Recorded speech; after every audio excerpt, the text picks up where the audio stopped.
हर हर महादेव। हरियाली तीज की मेरे भाई और बहनों को हार्दिक शुभकामनाएं। आइए जानते हैं इस वीडियो में हरियाली तीज की पूजा हम सरल तरीके से कैसे करें शुभ मुहूर्त में, और इसका सुहाग कैसे लें, हम माता पार्वती से सुहाग कैसे लिया जाता है, नहाए खाए कब करें, और पूजा के बाद विसर्जन कब करें, और सिंधारा कब दे, किसको देना चाहिए, बिल्कुल सरल भाषा में।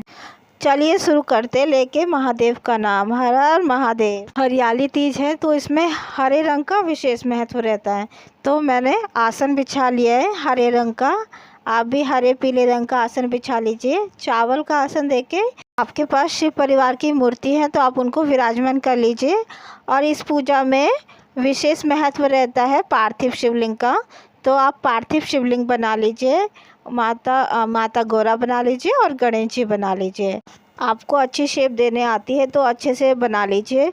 मेरे यहाँ की मिट्टी बहुत गीली थी, इसलिए अच्छा सा नहीं बना शिव परिवार। शिवलिंग सही नहीं बनाया, बहुत गीली मिट्टी थी बारिश के कारण। अब हम गंगा जल लेके भाव रूपी स्नान करा देंगे भगवान को। अब हम हाथ में पुष्प और जल लेके, थोड़े से चावल लेके शिव परिवार का आह्वान करेंगे। संकल्प लेंगे कि हम ये व्रत रख रहे हैं, व्रत को हमारे व्रत को स्वीकार करें। पूजा शुरू करने से पहले आप दीपक जला लीजिए। आप तिल का तेल का दीपक जला सकते हैं या देसी घी का। और फिर हम पूजा शुरू करेंगे। अब हम दूध दही और जल से भगवान का अभिषेक करेंगे। ध्यान से करना अभिषेक।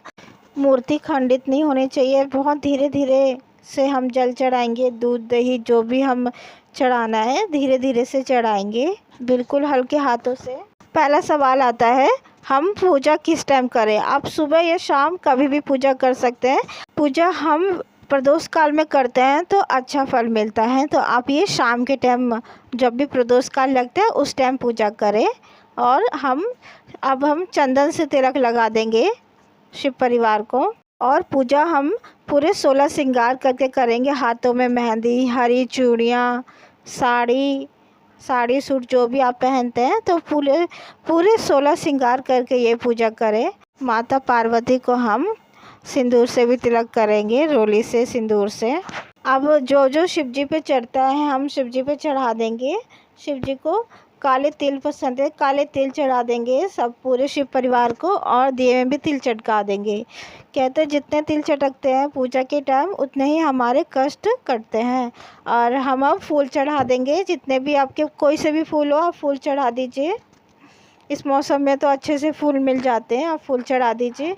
और शिव जी की प्रिय जो वस्तु होती है जैसे भांग, धतूरा, आकरे का फूल, और सबसे महत्वपूर्ण होता है बेलपत्र।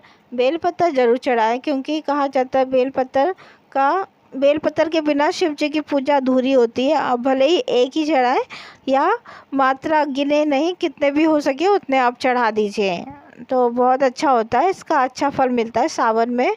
और गणेश जी को हम ध्रुवा चढ़ा देते हैं। गणेश जी को ध्रुवा पसंद है तो उनको हम ध्रुवा चढ़ा देते हैं। भांग चढ़ा दीजिए, धतूरा चढ़ा दीजिए, और ये आकड़े के पत्ते होते हैं तो ये बहुत पसंद है उनको। और इनके फूल भी चढ़ते हैं, वाइट सफ़ेद कलर के होते हैं, अब वो चढ़ा दीजिए और फूल चढ़ा दीजिए। इस तरीके से जो भी प्रिय वस्तु होती है शिव जी की वो आप चढ़ा दीजिए। शिव जी को खुशबू बहुत पसंद है, तो आपके पास इत्र हो तो इत्र ज़रूर लगा लीजिए। आप ऐसे कलावा में इत्र लगा सकते हैं या रुई में लगा के इत्र लगा सकते हैं। और वस्त्र के रूप में आप कलावा चढ़ा दीजिए। ऐसे ही हम शिव परिवार पे भी वस्त्र चढ़ा देंगे इत्र लगा के। ज़रूरी नहीं है आपके पास इत्र हो तो इत्र चढ़ा दीजिए, नहीं तो आप वस्त्र के रूप में कलावा चढ़ा दीजिए। और माता पार्वती को लाल चुन्नी या हरी चुन्नी चढ़ा दीजिए। आप वस्त्र चढ़ा सकते हैं तो वस्त्र चढ़ा सकते हैं, साड़ी, रुमाल, ब्लाउज का पीस, आप कुछ भी माता को चढ़ा सकते हैं। और नहीं है तो एक चुन्नी आप चढ़ा दीजिए माता को। आपके पास जनेऊ है तो जनेऊ चढ़ा दीजिए। जनेऊ हम 2 चढ़ाएंगे, एक शिव जी को और एक गणेश जी को। और जनेऊ नहीं हो तो आपके पास कच्चा सूत हो तो वो 7 बार लपेट के चढ़ा देंगे, नहीं तो आप कलावा ही चढ़ा सकते हैं। ये शमी पत्र है और शमी पत्र चढ़ा देंगे। इसका भी बहुत फल होता है, कहते हैं 1000 बेलपत्र चढ़ाने का हमें फल मिलता है अगर हम एक शमी पत्र चढ़ाते हैं तो। हम माता पार्वती को श्रृंगार की चीज़ें चढ़ाएंगे। आप कितने भी श्रृंगार को चढ़ा सकते हैं, 16 सामान कर सकते हैं, 16 श्रृंगार कर लीजिए, नहीं तो 2, 3, 5 कितने भी कर सकते हैं। बाद में ये आप खुद भी रख सकते हैं या फिर आप किसी को दान दे सकते हैं, अपनी सास को दे दीजिए, नंद को दे दीजिए, जितने भी मान धान होते हैं आप उनको ये दे सकते हैं पूजा के बाद में। अब हम सुहाग की चीज़ें जो हमने चढ़ाए उनमें से माता को सिंदूर चढ़ा देंगे और ध्यान रखेंगे हमने कितनी बार सिंदूर चढ़ाया है, हम उतनी बार सिंदूर अपने मांग में भरेंगे। इसे कहते हैं माता से सुहाग लेना।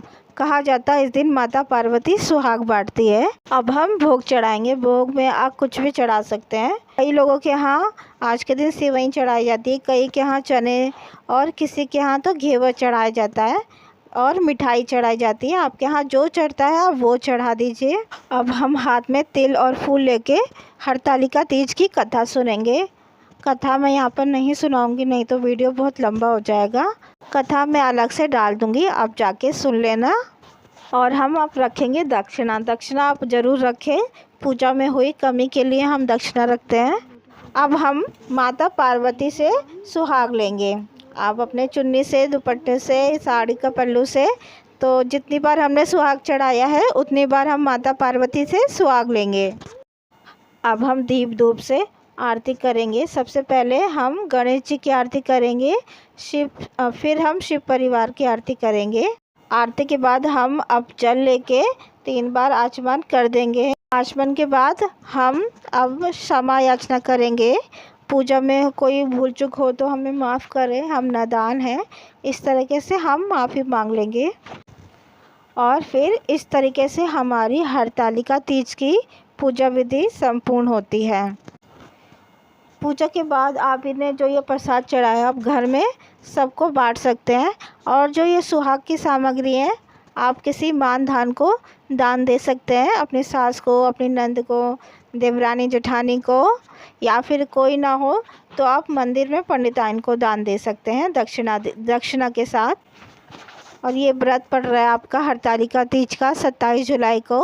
और एक दिन पहले हम नहाए खाए करेंगे। नहाए खाए में आप सात्विक भोजन लें और दूसरे दिन आप व्रत करें। ये व्रत महिलाएं रखती हैं अपने अटल सुहाग के लिए और कुंवारी कन्या रखती हैं अपने मनचाहे वर के लिए। और इनका हम विसर्जन भी करेंगे पूजा के बाद। आप एक बड़ा सा बर्तन लो, पतीला लो, और ये जो हमने शिव परिवार की मूर्ति बनाई है, पार्थिव शिवलिंग, आप इनका विसर्जन भी उसी दिन कर देना।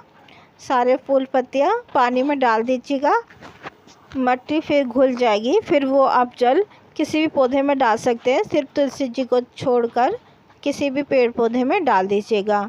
इस तरीके से पार्थिव शिवलिंग का विसर्जन हो जाएगा।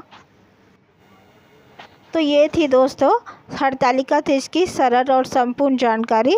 आपको वीडियो अच्छा लगा हो तो चैनल को सब्सक्राइब करना ना भूलें, बेल आइकन ज़रूर दबाएं और कमेंट में लिखें हर हर महादेव।